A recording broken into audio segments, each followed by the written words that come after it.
Good afternoon, everyone, and welcome to Jacob the Analyst. I want to be honest with you guys about this race with Abby Steiner. I did a poll a few months back on this channel. Most of you guys ran high school track, so you should be familiar with whether someone is giving your all or not. This race that took place at Rod, it did not feel like it, and it's good to see most of you guys took note of it as well. I was actually not impressed with the performance as shown from my reaction video I released yesterday. It's like a coach telling you to run at 80%. This, I believe, was just 80% of Abby Steiner. Abby giving it 100% would look like this picture at the end of the day. Now, is there something wrong with Steiner's performance from yesterday? Absolutely not. Nowhere. And here's why. First off, a win is a win, and 51.70 is still a good time, especially early this season, and even great if I think it was just 80%. But this race again felt way too relaxed. It's like running a heat and you know what the competition is like. And After News Delight said something similarly, and make sure you guys check him out as well, as it feeling like preliminary, so you're not going to give it your all as a top level performer. Now, I am by no means an expert in track and field, but I've been in enough races to know when an athlete has given 100%. You kind of know. Regardless, I'm glad this looked like a take it easy race for Steiner. And so the next thought of what I'm about to say came from Athletics LLC, which had an excellent, great conversation about the topic called Too Fast, Too Early about a month ago.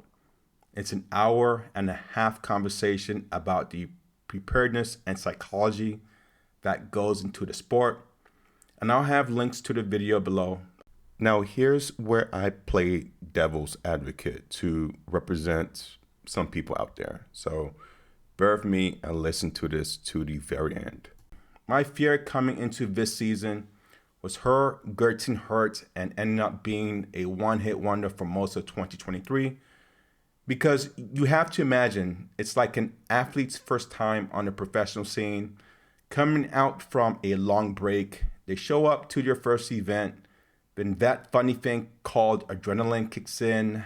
They then shatter a crazy meet time and record, and somehow, somewhere, an injury occurs because the body was not conditioned enough to handle that type of stress. Now, this is just a theory and idea of mine even before this season. But regardless, Abby was healthy. This race also gets her accustomed to the whole pro scene and relieves a lot of stress, whether I am right or wrong at this point. Now, I'll play that clip by Athletic LLC, where they will basically tell me that I'm wrong just to get some balance in this conversation.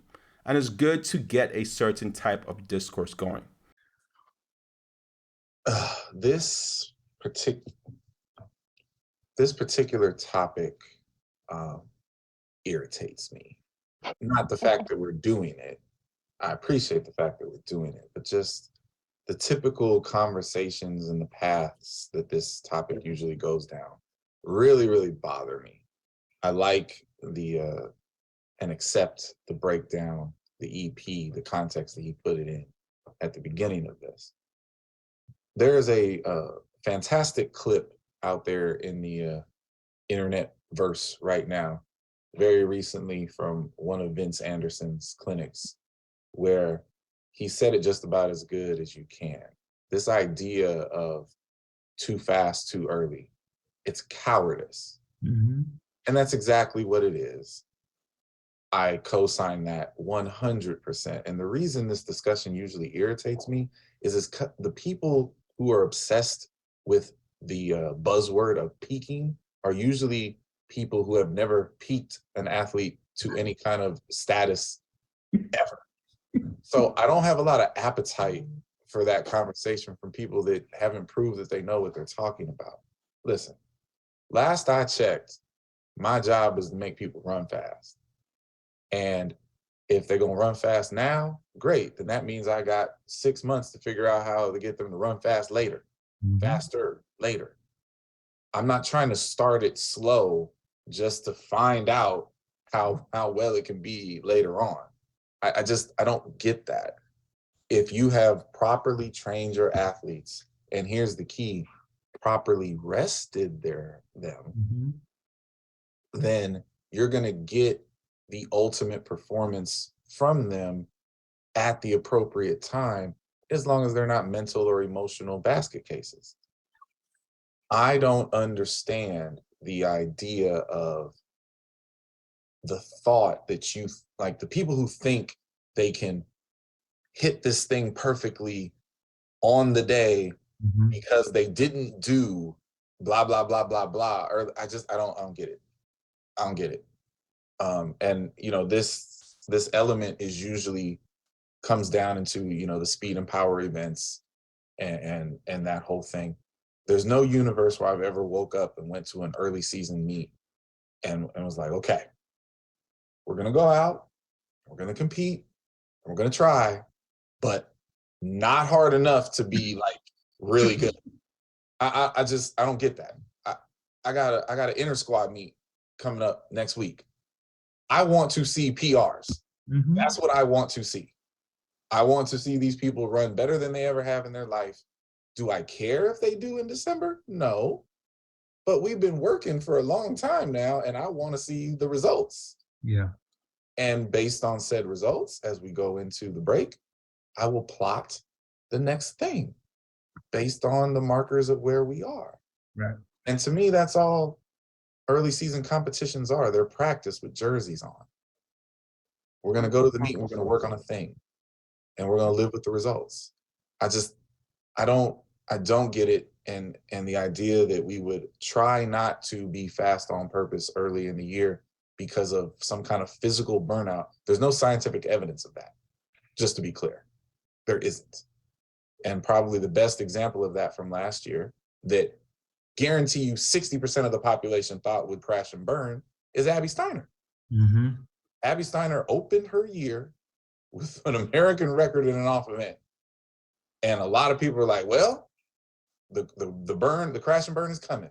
It didn't come because her and her team strategically planned out her season, and she was just fine. She ran fast at the start. All 53 races of it. Yeah. Right. Now, if you are intelligent, you'll get where you need to get to. No, listen. I don't want to belabor this point, but to Clyde's point, like, look, when I was in college, you had to. So let's just take indoors out, right? There was a qualifying standard for the Pac-10 meet, right? So you had to put up a mark good enough to go to the conference meet. Then you had the most important non-conference meet, which was a dual meet against Stanford 2 weeks before the conference meet, right? Then 2 weeks later, you had the conference meet.